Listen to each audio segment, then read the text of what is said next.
রাঙামাটি পার্বত্য জেলা পরিষদের সরকারি শিক্ষক নিয়োগ পরীক্ষায় কোটা বাতিলের দাবিতে কোটা বিরোধী ঐক্যজোট ৩৬ ঘণ্টার হরতালের ডাক দিয়েছে। বৃহস্পতিবার সকাল ৬টা থেকে শুক্রবার সন্ধ্যা ৬টা পর্যন্ত হরতাল চলবে। এতে শহরের একমাত্র গণপরিবহন সিএনজি অটোরিকশা সহ বন্ধ রয়েছে শপিং মল, দোকানপাট। টার্মিনালগুলো থেকে দূরপাল্লা কিংবা স্বল্পপাল্লার কোনো বাস ছাড়েনি। বন্ধ রয়েছে ৬ উপজেলার সাথে নৌ চলাচল, তবে জরুরি সেবা হরতালের আওতামুক্ত।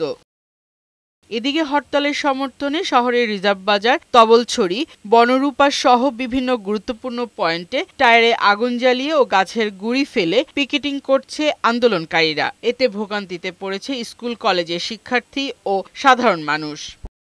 আন্দোলনকারীরা জানায়, সরকারি নিয়োগের ৯৩% মেধা এবং ৭% কোটা ভিত্তিতে নিয়োগ দেয়া হলেও তা লঙ্ঘন করছে রাঙামাটি পার্বত্য জেলা পরিষদ। রাঙামাটি পার্বত্য যে জেলা পরিষদ আছে, ওখানে গত ৩ দিন যাবত ওনাকে আমরা স্মারকলিপি দিয়েছি। আমাদের যে কর্মসূচি, আমাদের অধিকার রাতের আগ পর্যন্ত আমাদের হরতাল কর্মসূচি কোনো দাবি আমাদেরকে আটকে রাখতে পারবে না। আমাদের অবশ্যই কর্মসূচি আমরা পালন করে যাব। অপ্রীতিকর ঘটনা এড়াতে শহরের গুরুত্বপূর্ণ মোড়গুলোতে মোতায়েন রয়েছে অতিরিক্ত পুলিশ।